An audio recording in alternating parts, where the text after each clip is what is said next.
नमस्कार। आज गुरुवार मूवमेंट फॉर सेक्युलर डेमोक्रेसीना गुरुवारी मीटिंग ने बधाने स्वागत। आज આપણે ચર્ચા કરવાના છે વિદ્યાર્થીઓના વાલીઓ અને કરુણ કહાણી।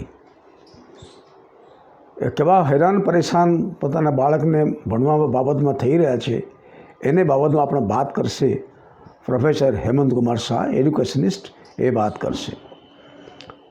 બધા જાણે મા બાપ તરીકે તો બધા મા બાપ ઈચ્છે કે પોતાના બાળક કે બાળિકા જે હોય એ ભણે, ઉપર આવે। જે એમને ભણવાનું જે તક ના મળ્યું, કૂલીગીરી કર્યા, રિક્ષા ચલાવ્યા, ઘરમાં કામ કર્યા, એ પણ તો ઈચ્છે કે મારા બાળક કે બાળિકા એ આગળ આવે, ભણે અને એક આપણે જે મોટા માણસ કહીએ છીએ, સારા માણસ કહીએ છીએ, સારા માણસ બને, એ ઈચ્છા રાખવું કંઈ પાપ તો ના કહેવાય ને। પણ એ પ્રકારની જે ઈચ્છા જે છે એને જે કેવી રીતે એ પ્રકારના આપણા સિસ્ટમ જે છે, આપણે સરકાર જે છે એને કેવી રીતે એને ગેરફાયદા લઈ રહ્યા છે, ગેરઉપયોગ કરી રહ્યા છે, ઓપોર્ચ્યુનિટી અને એક પ્રકાર જે છે કમર્શિયલાઇઝેશન તરફ ધકેલી રહ્યા છે। એને આજે તો આપણે સાંભળીએ છીએ કે સ્ટુડન્ટ સુસાઇડ કરતા હોય છે, પણ દિવસો આવશે કે કદાચ જે આપણે જે ગાર્ડિયન્સ જે કહેવાય, જે કન્સર્ન ગાર્ડિયન્સ, એ કદાચ એ બાળકને જે પોતાના જે રીતે ઈચ્છી રહ્યા છે કે એ ના કરી શકે, કદાચ એમને કારણે એ પોતાને પાપી ગણીને એ આત્મહત્યા કરશે। આપણે એ તરફ સમાજને ધકેલી રહ્યા છે। આજે સ્કૂલો બંધ થઈ રહ્યા છે। સ્કૂલોની હાલત તો જો આજે જે કોવિડના પીરિયડમાં મેક્સિમમ જે આજે કોઈ મેક્સિમમ जो कोई आज बर्बाद थया ए शिक्षण स्कूलों कॉलेजों बधा बंद थया। प्लेन चाल्या, गाड़ी चाल्या, मोटर चाल्या, ट्रेन चाल्या, फैक्टरी चाली, बधा जो चाल्या, तंत्र चाल्या, इलेक्शन चाल्या, बधुं चाल्या, बत्रा बंद रह्या स्कूल अने कॉलेज। अने टीचर स्कूल टीचर जे हता बधाने सरकारी काम में लगाड़ी दे। लोगोने सेंसस होय के इलेक्शन होय तो कोई पण बात होय जेने एने स्टाफ ना होय एमने बधाने लगाड़ी दे काम में, टीचरने काम में लगाड़ी दे। अने छूटको ज नथी। अने शिक्षको संगठित थईने आजे एमने सामना करी ना शक्या। ना छूटके जईने सरकार जे ऑर्डर आप्या ए ऑर्डर मुजब एने कोविड होय एने कोविडने मैंने साहस करीने कोविडમાં અને હેલ્થ વર્કરને આપણો બખાણ છે ને હેલ્થ વર્કરને આપણે બરાબર અને એ સરાહના નથી કરતા કે એને આપણે કેર નથી કરતા। એને ઇક્વલ ટીચર્સ લોકો એ મહેનત કરીને બધું કામ બધું કર્યા અને આપણે એ બધું ખબર સ્કૂલ કોલેજમાં એને જે વધવું જોઈએ આપણે એ કામ એને કરવાનો તક મળ્યો નહીં। આજે પણ એ કોઈ પણ ટાઈમે કોરોનાના વસ્તુ સાથે સાથે ચાલી રહ્યા છે। ક્યારે એ સ્કૂલ કોલેજ બંધ થઈ જશે, ક્યારે જૂન મહિનાથી ફરી કમર્શિયલ રૂપે એડમિશનનું ફીજ લેવાનું શરૂ થશે અને ક્યારે સ્કૂલ કોલેજ બંધ થઈ જશે, ઓનલાઈન એડ્યુકેશન ચાલુ થઈ જશે, ઓનલાઈન ધંધા ચાલશે, આપણે જાણતા નથી। એ સરકાર એ કોવિડને એક પ્રકાર પોલિટિકલ ઇકોનોમિકલ એક પ્રકારના એક અસ્ત્ર બનાવી કાઢ્યા છે। એ પરિસ્થિતિની અંદર જે 2 વર્ષ જે બાળકો અરે જે 2 વર્ષ બાળકો તો અભણ જ રહ્યા।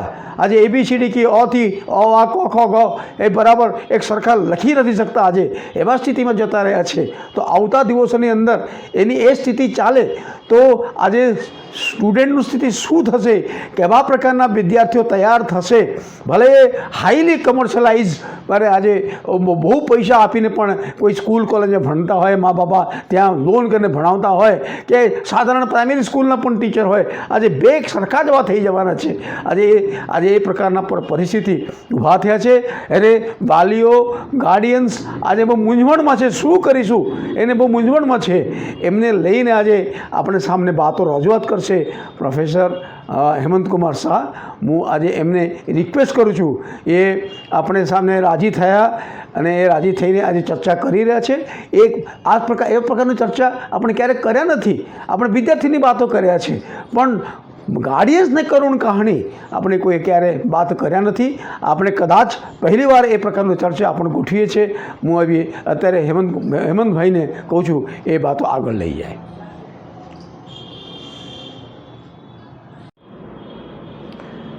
આપણો સૌનો અનુભવ એવો છે કે ગુજરાતમાં શિક્ષણની પરિસ્થિતિ ખાસી કથળેલી છે। એ શાળાના શિક્ષણની હોય, કોલેજના શિક્ષણની હોય કે યુનિવર્સિટી શિક્ષણની હોય. આપણે જ્યારે એમ કહીએ છીએ કે શિક્ષણની પરિસ્થિતિ રાજ્યમાં કથળેલી છે, ત્યારે આપણો એમ કહેવાનો અર્થ એવો છે કે શિક્ષણની ગુણવત્તા વિશે અનેક સવાલો ઊભા થયેલા છે અને સાથે સાથે શિક્ષણની જે માળખાગત સવલતો છે એ સવલતોના સંદર્ભમાં ઘણી બધી ઉણપ છે. આ પ્રકારના સંજોગોમાં લોકોમાં શિક્ષણની વ્યવસ્થાના સંદર્ભમાં ભારે અસંતોષ હોય એ બહુ જ સ્વાભાવિક છે. આ પ્રકારની પરિસ્થિતિમાં હમણાં ગુજરાતના શિક્ષણ પ્રધાને એક જગ્યાએ જાહેર સભામાં બોલતી વખતે એમ કહ્યું કે જેમને પણ ગુજરાતની શિક્ષણની વ્યવસ્થા સારી ન લાગતી હોય તેઓ ગુજરાત છોડીને જઈ શકે છે અથવા બીજે ક્યાંક ભણવા જઈ શકે છે. એમનો કહેવાનો અર્થ કદાચ એવો હતો કે આ જે શિક્ષણ વ્યવસ્થા છે એ શિક્ષણ વ્યવસ્થા સારામાં સારી છે, અથવા તો રાજ્ય સરકાર જેટલી હદ સુધી એને સારી કરી શકે એટલી હદ સુધી એ સારી છે જ. રાજ્ય સરકાર બધા પ્રયત્નો કરે જ છે અને એટલા માટે જો ગુજરાતના વાલીઓને અને વિદ્યાર્થીઓને એમ લાગતું હોય કે ગુજરાતની શિક્ષણ વ્યવસ્થા ઘણી બધી ખરાબ છે તો તેઓ એમની શાળા, કોલેજ, યુનિવર્સિટી વગેરે છોડીને જઈ શકે છે અને ગુજરાત છોડીને જઈ શકે છે. મને લાગે છે કે શિક્ષણ પ્રધાનનું આ જે કથન છે એ ખરેખર જ ખૂબ જ ગંભીર છે.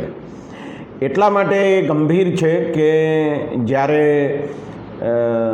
આપણે સમગ્ર દેશમાં શિક્ષણના અધિકાર માટેનો કાયદો કર્યો હોય અને શિક્ષણના અધિકારને આપણે બંધારણમાં મૂળભૂત અધિકાર બનાવ્યો હોય તેવા પ્રકારના સંજોગોમાં રાજ્યની જવાબદારી એ પ્રાથમિક શિક્ષણ પૂરું પાડવાની છે જ, મફત અને ફરજિયાત, એ બહુ સ્પષ્ટ છે. એવા પ્રકારના સંજોગોમાં શિક્ષણ પ્રધાન આ પ્રકારનું કથન કરે છે એ મને લાગે છે કે અત્યંત ગંભીર બાબત છે અને એમ પણ કહી શકાય કે ગુજરાતના ભારતીય નાગરિકોને માટે એ અત્યંત અપમાનજનક છે. મને એમ લાગે છે કે શિક્ષણની વ્યવસ્થા ઘણી સારી કરી શકાય એમ છે.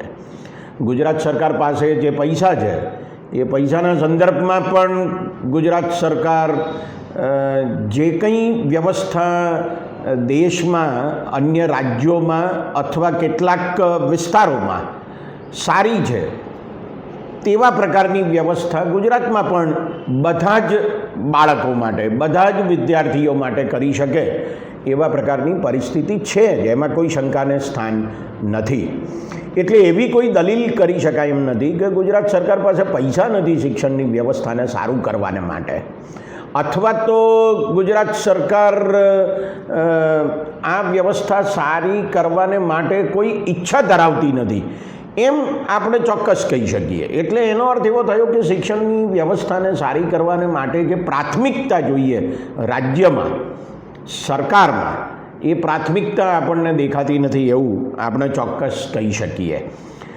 શિક્ષણ પ્રધાને હમણાં જ આ વિધાન કર્યું અને એ વિધાન કર્યું તે સમયગાળામાં જ એક નોંધપાત્ર ઘટના ગુજરાતમાં શિક્ષણના ક્ષેત્રના સંદર્ભમાં બની છે એની આપણે ખાસ નોંધ લેવી જોઈએ.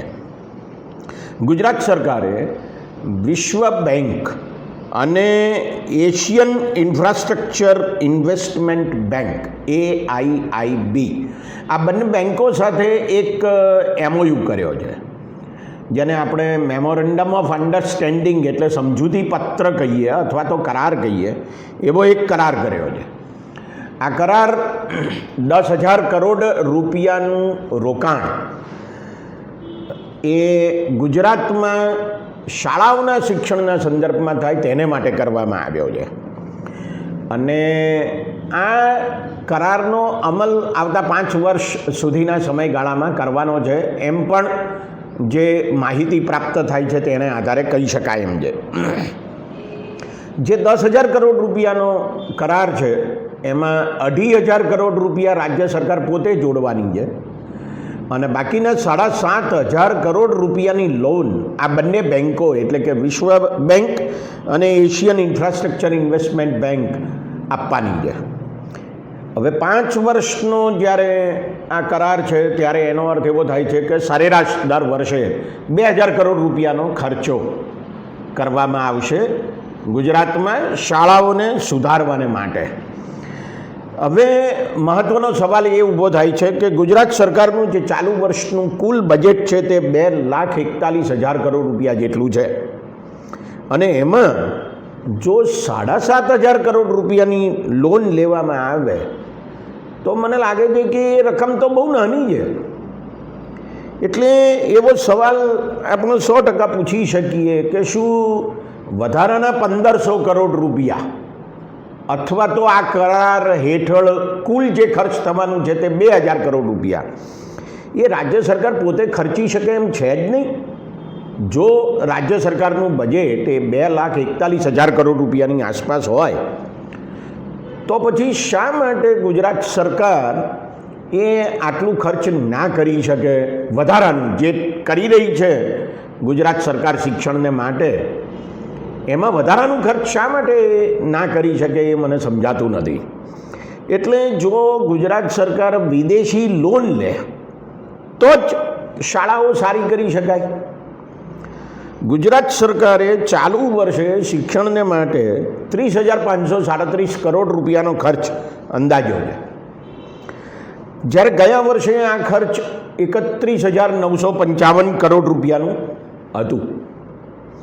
એટલે પોતાના ખર્ચમાં સરકારે ઘટાડો કર્યો અને વિદેશી લોન લીધી અને પછી પાછું એમ કહેવાનું કે આપણે આત્મનિર્ભર ભારત માટે આત્મનિર્ભર ગુજરાત કરી રહ્યા છીએ. મને એમ લાગે છે કે આવી લોન લેવાની કોઈ આવશ્યકતા નથી અને લોન લેવી જ હોય તો ભારત સરકારની બેન્કો ક્યાં નથી અથવા તો ગુજરાતનું સહકારી ક્ષેત્ર બેન્કિંગ સહકારી ક્ષેત્ર એ તો બહુ જ આગળ પડતું ક્ષેત્ર છે. અને હું એમ સમજું છું કે ગુજરાતની જે સહકારી બેન્કો છે એમની પાસે ઓછામાં ઓછા 25-30 હજાર કરોડ રૂપિયા પડ્યા છે ડિપોઝિટ તરીકે.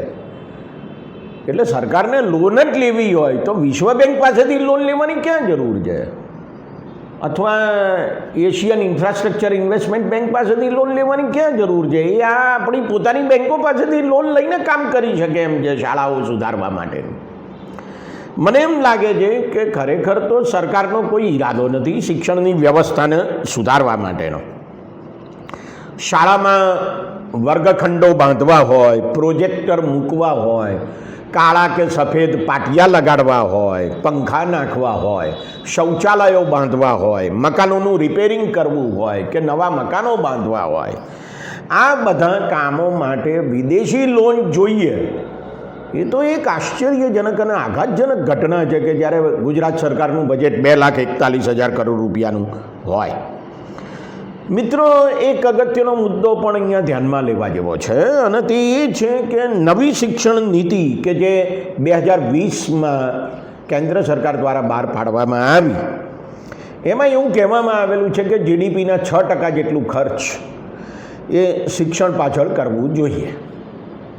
હવે સવાલ એ છે કે ગુજરાત સરકાર શું આટલું ખર્ચ કરે છે ખરી? 2020માં આ નવી શિક્ષણ નીતિ આવી તે પછી 2 બજેટ આવ્યા. એ 2021-22નું બજેટ આવ્યું અને 2022-23નું બજેટ આવ્યું કે જેનું વર્ષ હજુ હમણાં જ શરૂ થયું.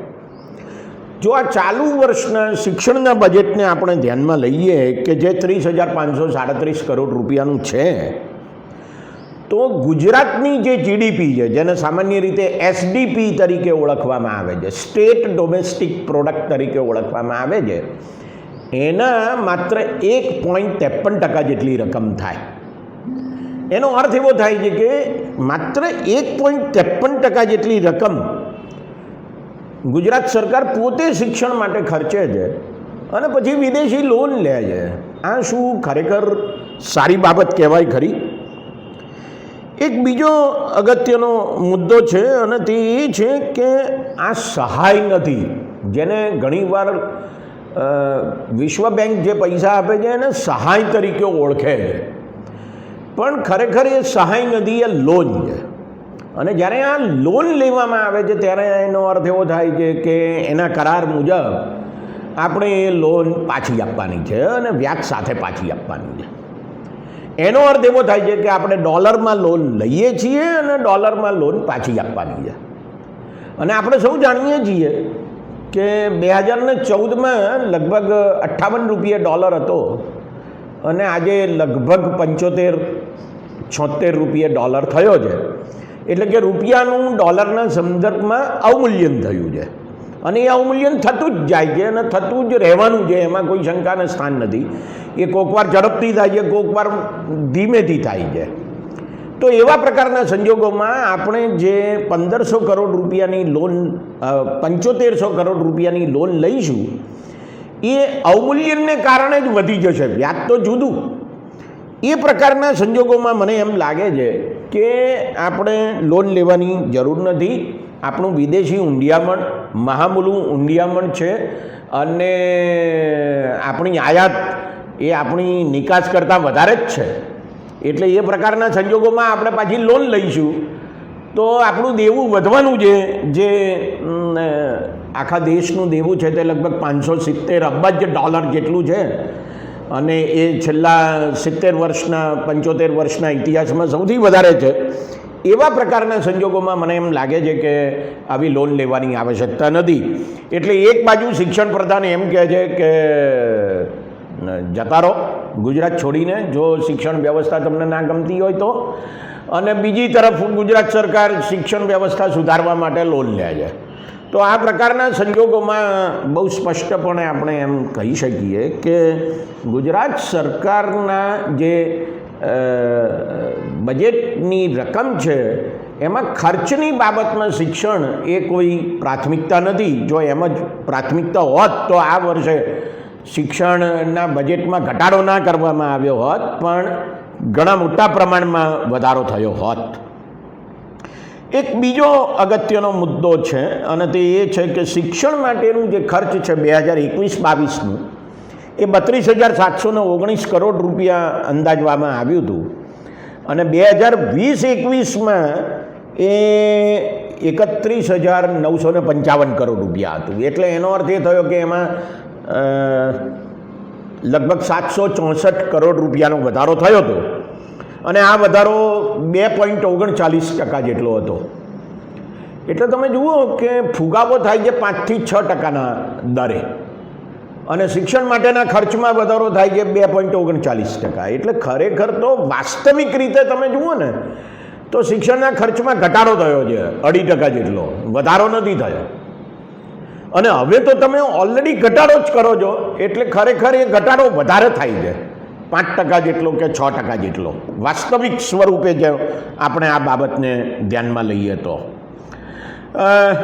નાણાપ્રધાને એમના પોતાના બજેટના પ્રવચનમાં એમ કહ્યું કે 34,884 કરોડ રૂપિયાનો ખર્ચો શિક્ષણ માટે થશે.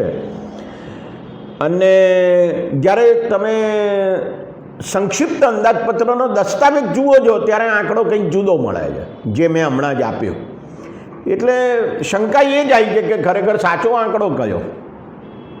નાણાપ્રધાન બજેટના પ્રવચનમાં શિક્ષણ માટેના ખર્ચનો જે આંકડો આપે છે તે, કે પછી જે છાપેલો દસ્તાવેજ છે સંક્ષિપ્ત અંદાજપત્ર એમાં જે આંકડો આપ્યો છે તે. હવે આની તો આપણને કંઈ બહુ ઝાઝી ખબર પડતી નથી, પણ અગત્યનો મુદ્દો મને એમ લાગે છે કે બજેટના ટકાવારી પ્રમાણની રીતે પણ શિક્ષણના બજેટમાં બહુ મોટો ઘટાડો થયો છે. નાણાપ્રધાને એવું કીધું છે કે રાજ્યના લોકોની આવક એટલે કે રાજ્યની જીડીપી એટલે કે એસડીપી મેં કહ્યું તેમ એ 13% જેટલી વધવાની છે 2022-23માં. હવે જો ગુજરાતના લોકોની આવકમાં 13% જેટલો વધારો થવાનો હોય તો શા માટે શિક્ષણ માટેના ખર્ચમાં 13% જેટલો વધારો ના થાય? આ સીધો સાદો સવાલ છે જે ગુજરાતના નાગરિકોએ શિક્ષણ પ્રધાનને અને ગુજરાત સરકારને પૂછવાની આવશ્યકતા છે. એક બીજો અગત્યનો મુદ્દો આપણે જોવો જોઈએ. અને તે એ છે કે શિક્ષણનું જે કુલ ખર્ચ થાય છે તે બે પ્રકારનું થાય છે. એક મહેસૂલી ખર્ચ છે અને બીજું મૂડી ખર્ચ છે. મહેસૂલી ખર્ચનો અર્થ એવો છે કે ગુજરાત સરકારની જે શાળાઓ છે, કોલેજો છે, યુનિવર્સિટીઓ છે, એમના દેખરેખ માટેનું જે ખર્ચ છે અને શિક્ષકો, કર્મચારીઓ, અધ્યાપકો વગેરેના પગાર માટેનું જે ખર્ચ છે એ મહેસૂલી ખર્ચ છે. અને જે મૂડી ખર્ચ છે તે છે શાળાઓ, કોલેજો અને યુનિવર્સિટીઓના નિર્માણ માટેનું ખર્ચ છે અથવા એમાં નવા વર્ગખંડો ઉમેરવા વગેરે માટેનું ખર્ચ છે. આ જે મહેસૂલી ખર્ચ છે તે સંક્ષિપ્ત અંદાજપત્રમાં આપવામાં આવેલી વિગત મુજબ એ 29,000 કરોડ રૂપિયાની આસપાસ છે અને જે મૂડી ખર્ચ છે તે 1,500 કરોડ રૂપિયાની આસપાસ છે. આનો અર્થ શું થયો?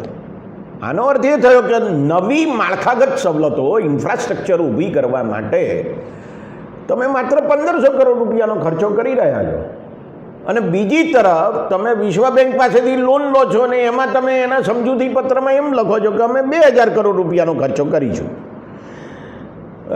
જે બજેટ પ્રવચન આપવામાં આવ્યું નાણાપ્રધાન દ્વારા એમાં અને જે બજેટનો દસ્તાવેજ છે શિક્ષણ વિભાગનો એમાં ક્યાં વિશ્વ બેંકની લોનનો કે એશિયન ઇન્ફ્રાસ્ટ્રક્ચર ઇન્વેસ્ટમેન્ટ બેંકની લોનનો સમાવેશ દેખાતો નથી.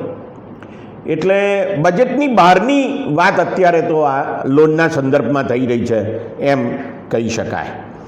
મિત્રો, એક બીજો અગત્યનો મુદ્દો, એક બહુ સરસ મજાનો શબ્દ વાપરવામાં આવ્યો છે, સ્કૂલ ઓફ એક્સલન્સ.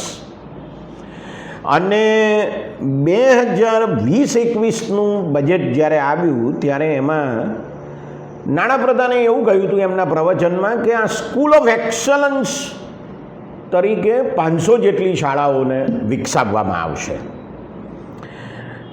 પછી એ વાત આગળ ચાલી 20-21-22, પછી 22-23નું ચાલુ વર્ષનું બજેટ. હવે આ સ્કૂલ ઓફ એક્સલન્સ ઊભી કરવાને માટે વિશ્વ બેંક પાસેથી લોન લેવામાં આવે છે. અને આ સ્કૂલ ઓફ એક્સલન્સનો અર્થ તો એવો થાય કે જો તમે બધી શાળાઓ માટે આ 10,000 કરોડ રૂપિયા વાપરવાના હો વિશ્વ બેંક સાથેના દસ્તાવેજ અનુસાર અથવા એના કરાર અનુસાર, તો 37,000 શાળાઓ છે.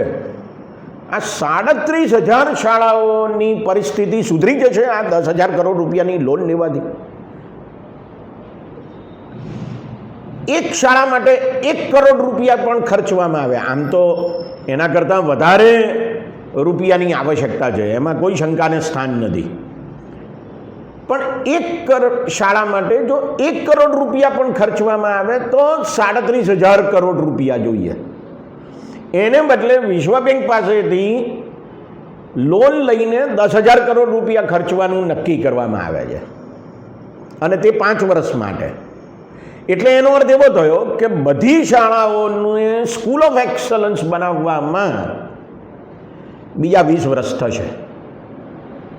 એટલે આપણે ત્યાં સુધી રાહ જોવાની, આ રાજ્યના બાળકોએ રાહ જોવાની છે, વાલીઓએ રાહ જોવાની છે કે બહુ સારી શાળા થશે ત્યારે આપણે આપણા બાળકોને સરકારી શાળામાં મૂકીશું. આપણે ખાનગી શાળામાં કે ખાનગી કોલેજમાં કે ખાનગી યુનિવર્સિટીમાં જવાની જરૂર નથી. એટલે ત્યાં સુધી બાળકને ઘરમાં રમાડ્યા કરે એવું આપણે સમજવાનું કે પછી જેવી છે એવી શાળામાં મૂકી દેવાનું બાળકને, જ્યાં વર્ગખંડ નથી, જ્યાં શૌચાલય નથી, જ્યાં પંખા નથી, જ્યાં લાઇટો નથી, જ્યાં કોમ્પ્યુટર નથી અને સૌથી મહત્ત્વની વાત કે જ્યાં શિક્ષક નથી. આવી શાળાઓમાં બાળકો ભણે ત્યારે ખરેખર બાળકોના વિકાસની શક્યતાઓ કેટલી છે એવો જ એક મોટો સવાલ ઊભો થાય છે. સરકાર એમ કહે છે કે અત્યારે લગભગ 18,000 જેટલા શિક્ષકોની ઘટ છે અને એના સંદર્ભમાં એણે હમણાં જ લગભગ 3,500 જેટલા શિક્ષકોની ભરતી કરવામાં આવશે એવું કહ્યું છે. હવે મને એ નથી સમજાતું કે જો ઘટ 18,000 શિક્ષકોની હોય તો અત્યારે ભરતી 18,000ની થવી જોઈએ કે 3,500 શિક્ષકોની થવી જોઈએ? આ પહેલો સવાલ છે. એનો અર્થ એ થયો કે 15,000 14થી 15,000 જેટલા શિક્ષકો તો હજુ રહેવાના જ છે ખાલી. અને બીજો સવાલ એવો ઊભો થાય કે આ આખા વર્ષના ગાળા દરમિયાન જો બીજા 2,000 કે 5,000 શિક્ષકો નિવૃત્ત થવાના હોય તો એમની જગ્યા પણ ખાલી રહેવાની છે. એટલે વળી પાછા 18,000 જ આવીને ઊભા રહેવાના છીએ આપણે, એમ પણ કહી શકાય. તો વગર શિક્ષકે શાળા ચાલે છે એ કેવા પ્રકારની પરિસ્થિતિ છે? હવે આ એક વિચિત્ર બાબત છે. એમાં એક આજકાલ નવો શબ્દ પ્રયોગ આવ્યો છે. એને કહેવામાં આવે છે મલ્ટી લેવલ ટીચિંગ. એટલે શું? તો કે 2-4 ધોરણના બાળકોને એક સાથે ભણાવવાના, એક જ જગ્યાએ બેઠા હોય, એક જ રૂમમાં બેઠા હોય, અને એક જ શિક્ષક એ બીજા, ત્રીજા, ચોથા, પાંચમા, છઠ્ઠા ધોરણના શિક્ષકને વિદ્યાર્થીને ભણાવે, અને એને કહેવામાં આવે મલ્ટી લેવલ ટીચિંગ. હવે મને તો સમજાતું નથી કે કોઈ શિક્ષક કોઈ વિષય અથવા જુદા જુદા વિષયો એક સાથે જુદા જુદા ધોરણના વિદ્યાર્થીઓને કેવી રીતે ભણાવી શકે ને એમાં શું બરકત આવે? આ તો કેટલી વિચિત્ર વાત છે. ને એને તમે એક નવું રૂપાળું નામ આપી દો છો, મલ્ટી લેવલ ટીચિંગ. આ તો કેટલી ખતરનાક બાબત છે. હું એક શિક્ષક રહ્યો છું, અધ્યાપક રહ્યો છું કોલેજમાં, અને કમસે કમ 25 વર્ષ સુધી મેં અધ્યાપનનું કાર્ય કર્યું છે. મને એ નથી સમજાતું કે 2-4 ધોરણના વિદ્યાર્થીઓને એક સાથે જુદા જુદા વિષયો કેવી રીતે ભણાવી શકાય? શું આપણા શિક્ષકો એટલા બધા શતાવધાની થઈ ગયા છે કે પછી આ સરકારી શાળાઓમાં ભણનારા વિદ્યાર્થીઓ શતાવધાની છે કે બધું જાત જાતનું એક સાથે ભણી શકે જુદા જુદા ધોરણના વિદ્યાર્થીઓ? મારું માનવું એવું છે કે માત્ર 18,000 શિક્ષકોની ઘટ છે સરકારી શાળાઓમાં, એવું નથી. ખરેખર તો ઘણા વધારે શિક્ષકોની ઘટ છે. તમે જો નવી શિક્ષણ નીતિ વાંચો તો એમાં એક બહુ સરસ મજાનો શબ્દ વાપરવામાં આવ્યો છે, ફ્રેઝ વાપરવામાં આવ્યો છે, લિબરલ આર્ટ્સ. અને આ લિબરલ આર્ટ્સના સંદર્ભમાં નવી શિક્ષણ નીતિ એમ કહે છે કે વ્યાયામ, સંગીત અને ચિત્રકામના શિક્ષકો હોવા જોઈએ. માત્ર શાળાઓમાં નહીં, કોલેજો અને યુનિવર્સિટીઓમાં પણ હોવા જોઈએ, એવું એમાં લખેલું છે. મને યાદ છે કે આજથી લગભગ 45 વર્ષ પહેલાં હું જ્યારે શાળામાં ભણતો હતો ત્યારે વ્યાયામના શિક્ષક હતા એ શાળામાં, સંગીતના શિક્ષક હતા અને ચિત્રકામના શિક્ષક પણ હતા. એ સરકારી ગ્રાન્ટેડ શાળા હતી, એટલે સરકાર ગ્રાન્ટ આપતી હોય એવી શાળા હતી. જે અત્યારે પણ ઘણી બધી શાળાઓ છે કે જેમને સરકાર ગ્રાન્ટ આપે છે, સરકારની પોતાની નથી પણ ગ્રાન્ટ આપે છે. મને તમે એમ કહો કે અત્યારે જે સરકારની પોતાની 37,000 શાળાઓ છે અને ગ્રાન્ટેડ શાળાઓ છે, એમાં ક્યાંય વ્યાયામના, સંગીતના કે ચિત્રકામના શિક્ષક છે ખરા? જો નથી તો એમની ભરતી થવી જોઈએ. નવી શિક્ષણ નીતિ કહે છે, હું નથી કહેતો, નવી શિક્ષણ નીતિ કહે છે કે જેનો અમલ કરવાને માટે અત્યારે કેન્દ્ર સરકાર અને ગુજરાત સરકાર બહુ જ ઉત્સાહ બતાવી રહી છે. એટલે જો 37,000 જેટલી સરકારી શાળાઓમાં આ 3ના શિક્ષક ઉમેરવાના હોય તો કમસે કમ એક શિક્ષક 3 શાળામાં જાય, વ્યાયામના શિક્ષક 3 શાળામાં જાય, સંગીતના શિક્ષક 3 શાળામાં જાય, ચિત્રકામના શિક્ષક 3 શાળામાં જાય, એવું આપણે માની લઈએ તો પણ બીજા 37,000 જેટલા શિક્ષકોની જરૂર પડે. તો સરકાર જે જુદા જુદા વિષયો ભણાવવા માટે શિક્ષકો નથી એની સંખ્યા આપે છે, એમાં બીજા 37,000 તો ઓછામાં ઓછા ઉમેરવા પડે. એટલે તમે જોઈ શકો છો કે લગભગ 50,000થી વધારે શિક્ષકોની ઘટ છે અને સરકાર એમ કહે છે કે અમે 3,500 નવા શિક્ષકોની ભરતી આ વર્ષમાં કરીશું. વર્ષ દરમિયાન મેં કહ્યું તેમ બીજા કેટલાક શિક્ષકો નિવૃત્ત થશે, એટલે વધારે પ્રમાણમાં પરિસ્થિતિ બગડશે, કારણ કે સરકાર નવી ભરતી બહુ ઝડપથી કરતી નથી. આ વાત માત્ર શાળાઓને લાગુ પડે છે, સરકારી શાળાઓને અને સરકારી ગ્રાન્ટેડ શાળાઓને, એવું નથી. સરકારી કોલેજોને, સરકારી યુનિવર્સિટીઓને અથવા તો ગ્રાન્ટેડ કોલેજો અને યુનિવર્સિટીઓને પણ આ જ વાત લાગુ પડે છે. હું અમદાવાદની બહુ જાણીતી HK આર્ટ્સ કોલેજ, કે જે ગુજરાતની અત્યંત જાણીતી આર્ટ્સ કોલેજોમાંની એક છે અને ઘણા વર્ષો સુધી ઇન્ડિયા ટુડે અને ધ વીક મેગેઝિનના રેન્કિંગમાં એ પહેલા નંબરે રહી છે આર્ટ્સ કોલેજોમાં ગુજરાતમાં. એવી કોલેજમાં હું 1998માં દાખલ થયો ત્યારે લગભગ 1000 જેટલા વિદ્યાર્થીઓ હતા, BA અને MA બંને સ્તરના, અને 44 જેટલા અધ્યાપકો હતા. આજે આ જ કોલેજમાં લગભગ 4000થી 5000 જેટલા વિદ્યાર્થીઓ છે અને અધ્યાપકોની સંખ્યા 33 છે. આ વાસ્તવિકતા છે.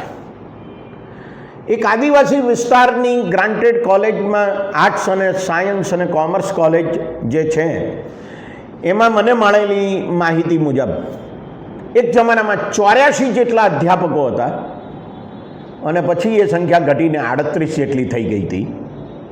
એ વાતને 4-5 વર્ષ થયા, પણ પરિસ્થિતિ તેથી અત્યારે સુધરી હોય એવું તો મને લાગતું જ નથી. તો એનો અર્થ એવો થયો કે સરકાર વિદ્યાર્થીઓના ભવિષ્ય સાથે, વિદ્યાર્થીઓના શિક્ષણ સાથે, એટલે કે એના ભવિષ્ય સાથે છેતરપિંડી કરી રહી છે, ચાલબાજી રમી રહી છે. એક બાજુ એમ કહે છે કે અમે શિક્ષણને પ્રાથમિકતા આપીએ છીએ, પણ જે વાસ્તવિકતા છે એમાં ક્યાંય આપણને પ્રાથમિકતા દેખાતી નથી. 12,000 જેટલી શાળાઓ ગુજરાતમાં એવી છે કે જેમાં 1 કે 2 જ શિક્ષકો છે, એવો 2019નો સરકારનો પોતાનો એક સર્વે છે એ એમ કહે છે. આ સ્થિતિમાં કોઈ ઝાઝો સુધારો થયો નથી અને મને એમ લાગે છે કે વધારે પરિસ્થિતિ બગડે એમ કહી શકાય. સર્વ શિક્ષા અભિયાન અને સમગ્ર શિક્ષા અભિયાન એ પ્રાથમિક શિક્ષણનો એક અગત્યનો ભાગ છે. સર્વ શિક્ષા અભિયાનના ખર્ચમાં બહુ મોટો ઘટાડો આ વર્ષે બજેટમાં કરવામાં આવ્યો છે અને 4 કરોડ રૂપિયાનું એનું જે ખર્ચ હતું એ ઘટાડીને 1 કરોડ ને 30 લાખ રૂપિયા કરવામાં આવ્યું છે.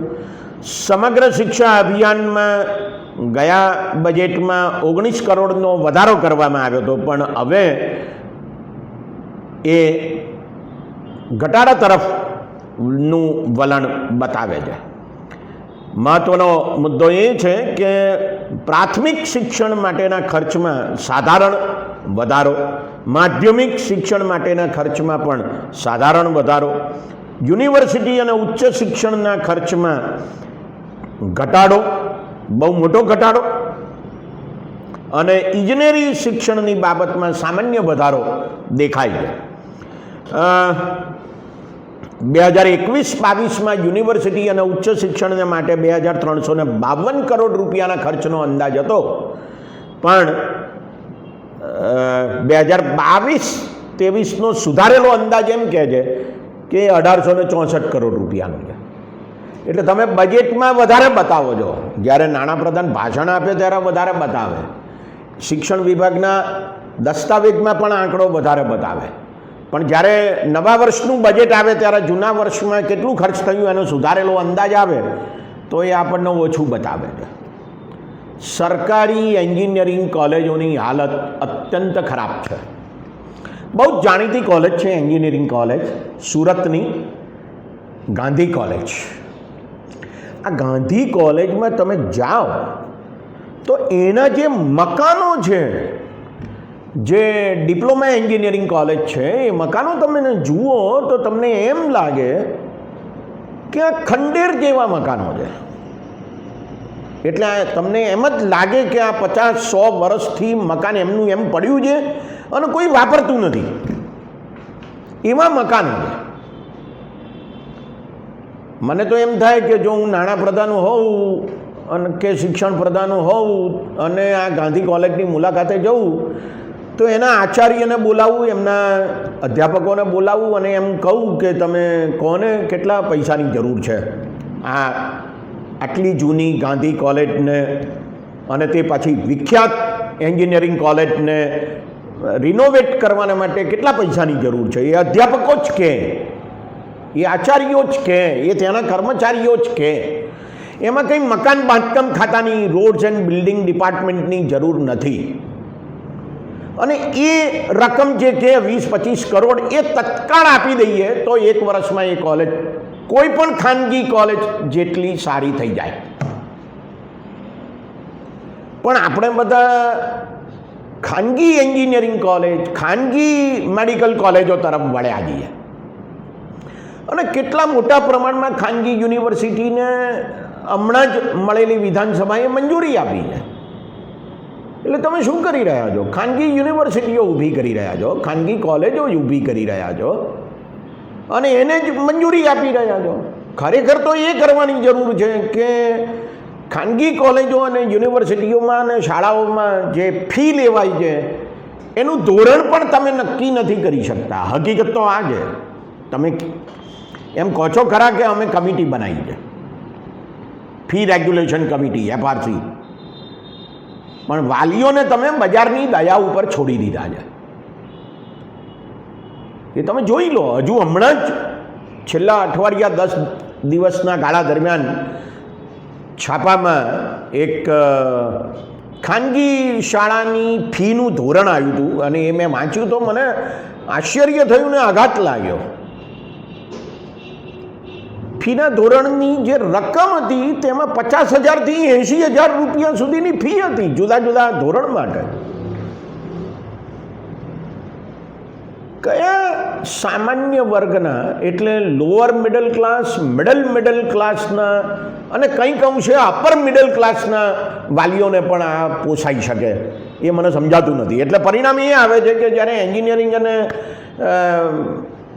તબીબી શિક્ષણ માટે જ્યારે પ્રવેશ લેવાની વાત આવે છે ત્યારે મા બાપો ગભરાઈ જાય છે અને એમને એમ થાય છે કે બાળક આટલું હોશિયાર છે, યુવાન આટલો હોશિયાર છે, 12મું ધોરણ પાસ કર્યું છે, આટલી મહેનત કરી છે અને એને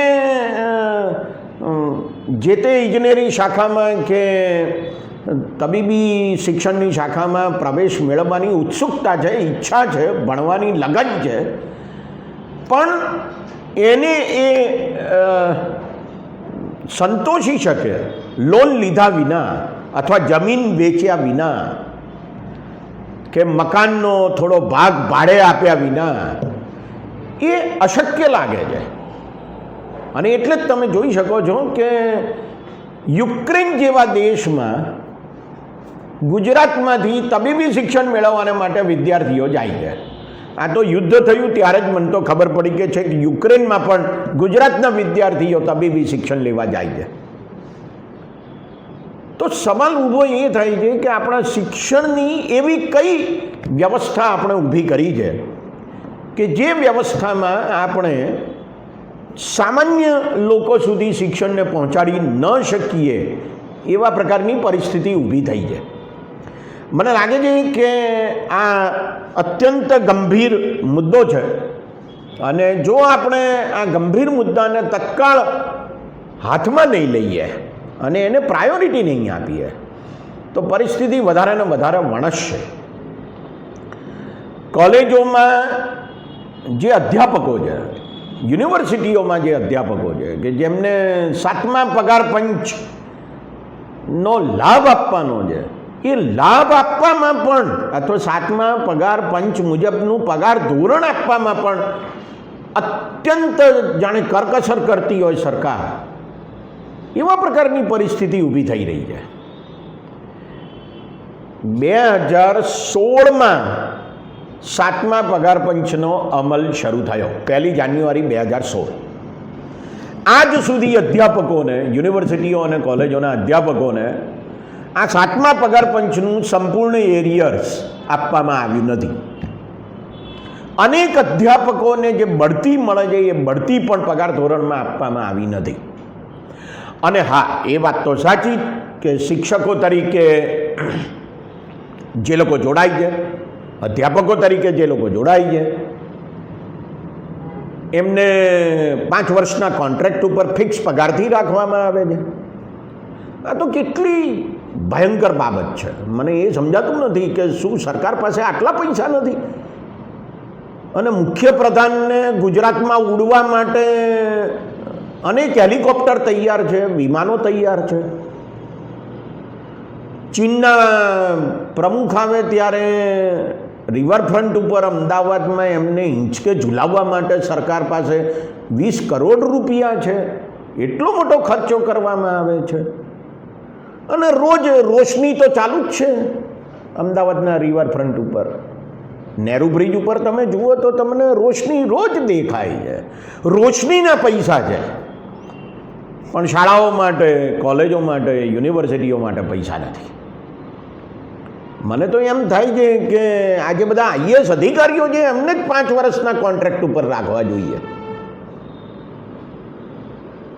અને ફિક્સ પગારથી રાખવા જોઈએ. તો જ આ આઈએએસ અધિકારીઓને પણ સમજણ પડે કે ફિક્સ પગાર એટલે શું અને કોન્ટ્રાક્ટ ઉપર એટલે શું. અને પછી એ આઈએએસ અધિકારીઓએ કેવું કામ કર્યું એનું મૂલ્યાંકન કરીને જ 5 વર્ષે એમને કાયમી કરવા જોઈએ. કારણ કે જો તમે શિક્ષક ઉપર, અધ્યાપક ઉપર સતત લટકતી તલવાર રાખો છો તો એ લટકતી તલવાર શા માટે આઈએએસ અધિકારી ઉપર પણ ના હોય? હમણાં જ બહુ જાણીતા અધ્યાપક કે જે આચાર્ય મંડળમાં પણ સક્રિય છે, એમણે એક લેખ લખ્યો છે અને એ લેખમાં એવું લખ્યું છે કે કોઈ પણ ગ્રાન્ટેડ કોલેજમાં કોઈ અધ્યાપક આચાર્ય થવા માટે તૈયાર નહીં થાય. અને એનું એમણે કારણ આપ્યું છે કે જો કોઈ અધ્યાપક એ આચાર્ય થાય તો એનો પગાર વધવાને બદલે ઘટે છે. તો કોણ પછી આચાર્ય થવાને માટે તૈયાર થાય? એટલે ઢગલા બંધ કોલેજો એવી છે ગુજરાતમાં, ગ્રાન્ટેડ કોલેજો, કે જ્યાં આચાર્યો સંપૂર્ણપણે નિયુક્તિ પામેલા આચાર્યો નથી. એટલે જેને એડહોક આચાર્યો કહીએ અથવા આજકાલ એને એક્ટિંગ પ્રિન્સિપાલ તરીકે ઓળખવામાં આવે છે, કાર્યકારી આચાર્ય તરીકે કામો કરે છે અધ્યાપકો. મને યાદ છે કે જ્યારે 700થી 1000 જેટલા વિદ્યાર્થીઓ બીએ અને એમએમાં એચકે આર્ટ્સ કોલેજમાં હતા ત્યારે બિન શૈક્ષણિક કર્મચારીઓની એટલે ક્લાર્ક અને ઓફિસ સુપ્રિન્ટેન્ડન્ટ વગેરેમાં 6 જેટલા કર્મચારીઓ કામ કરતા હતા. પટાવાળા સિવાયની વાત કરું છું કે જે લોકો એકાઉન્ટ સંભાળે, ક્લાર્ક તરીકેનું કામ કરે વગેરે. એ 6માંથી આજે સંખ્યા માત્ર 3 છે અને વિદ્યાર્થીઓની સંખ્યા વધી ગઈ છે. એ લગભગ 4 થી 4,500 કે 5,000 જેટલી થઈ છે. કેટલો બધો વહીવટી બોજો છે. એટલે પછી શું થાય છે કે જે ગ્રાન્ટેડ કોલેજો છે એ 5,000, 10,000, 15,000 રૂપિયામાં કોઈકને રાખે છે કે જેની ઉપર આ બધો બોજો નાખવામાં આવે છે. અત્યંત ગંભીર પરિસ્થિતિ છે મિત્રો. આજકાલ સરકારી ગ્રાન્ટેડ યુનિવર્સિટીઓ એ પોતે જ ખાનગીકરણ જુદા જુદા અભ્યાસક્રમોમાં કરી રહી છે. હું એક દાખલો આપું, બહુ વિચિત્ર દાખલો છે આ. 1,500 રૂપિયાની ફી હોય લગભગ કોઈ છોકરાની કે જેને એમએ કરવું છે, પોસ્ટ ગ્રેજ્યુએશન, તો એ એડમિશન લે છે, 1,500 રૂપિયાની ફી ભરાય છે. માની લઈએ કે એક ક્લાસ છે કે જેમાં 100 વિદ્યાર્થીઓને એડમિશન આપવાનું છે. તો યુનિવર્સિટી એ કોલેજની એવું કહે છે કે તમારે 75 વિદ્યાર્થી ગ્રાન્ટેડ ગણવાના કે જેની ફી 1,500 રૂપિયા જેટલી હોય. પણ બીજા જે 25 વિદ્યાર્થીઓ છે એમને તમારે પ્રાઇવેટ ગણવાના અને એમની પાસેથી 5,000 ફી લેવાની. એટલે જુઓ તમે, દાખલા તરીકે કોઈ વિદ્યાર્થીનો અભ્યાસક્રમ MA અર્થશાસ્ત્રનો છે અથવા MA ગુજરાતીનો છે, તો કોલેજ એ જ છે, વર્ગખંડ એ જ છે, અધ્યાપક એ જ છે, પ્રશ્નપત્ર એ જ છે, ભણવાનું ભણાવવાનું એક જ છે, પણ જે સામે વિદ્યાર્થીઓ બેઠા છે એમાં કેટલાક 1500 વાળા છે અને કેટલાક 5000 વાળા છે. કેવા પ્રકારની પરિસ્થિતિ આપણે ઊભી કરી દીધી છે જેની કોઈ સીમા નથી. તમે એક બાજુ ચોઇસ બેઝડ ક્રેડિટ સિસ્ટમ વાળી વ્યવસ્થા લાયા કે વિદ્યાર્થીઓને જે વિષય પસંદ કરવો હોય તે કરે, અને એમાં ચોઇસ જેવું કશું જ રહ્યું નહીં. ફાઉન્ડેશન કોર્સ અને સોફ્ટ સ્કિલ્સ કોર્સ લાવ્યા, જુદા જુદા અભ્યાસક્રમો, એના ક્રેડિટ નક્કી કરવામાં આવ્યા. પણ ફાઉન્ડેશન કોર્સમાં 30 જેટલા વિષયો હોય, પણ એ ભણાવનાર કોઈ અધ્યાપક હોય જ નહીં. એટલે જે અધ્યાપકો છે તે અધ્યાપકો ઉપર એ બોજો આવે અને પછી પરિણામ એ આવે કે એ વિષય ભણાવાય જ નહીં. એટલે તદ્દન જુઠ્ઠું કોલેજો લખી નાખે યુનિવર્સિટીને, માર્ક ભરીને આપી દે. ન ભણાવવામાં આવ્યું હોય ન પરીક્ષા લેવામાં આવી હોય, અને છતાં માર્ક લખીને આપી દેવામાં આવે કે જેથી પેલો ફાઉન્ડેશન કોર્સ અને સોફ્ટ સ્કિલના કોર્સ ભણાવવામાં આવે છે એમ સાબિત થઈ જાય. આવું ગુજરાતની અનેક કોલેજોમાં છેલ્લા 11 વર્ષના ગાળા દરમિયાન થયું છે, એમાં કોઈ શંકાને સ્થાન નથી. કારણ કે તમે સોફ્ટ સ્કિલ કોર્સ દાખલ કર્યા, ફાઉન્ડેશન કોર્સ દાખલ કર્યા, અને છતાં એના કોઈ અધ્યાપક હોય જ નહીં, તો પછી એ કેવી રીતે ભણાવવામાં આવે? પરિસ્થિતિ મિત્રો બહુ જ ખરાબ છે, અને મને એમ લાગે છે કે આ પરિસ્થિતિમાંથી બહાર ત્યારે જ આવી શકાય કે જ્યારે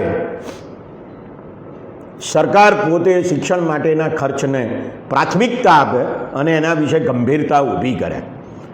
મુસીબત એ છે કે નવી શિક્ષણ નીતિમાં 3 ફકરા એક શીર્ષક હેઠળ લખવામાં આવ્યા છે, અને એ શીર્ષક આવું છે: કર્બિંગ કોમર્શિયલાઇઝેશન ઓફ એજ્યુકેશન.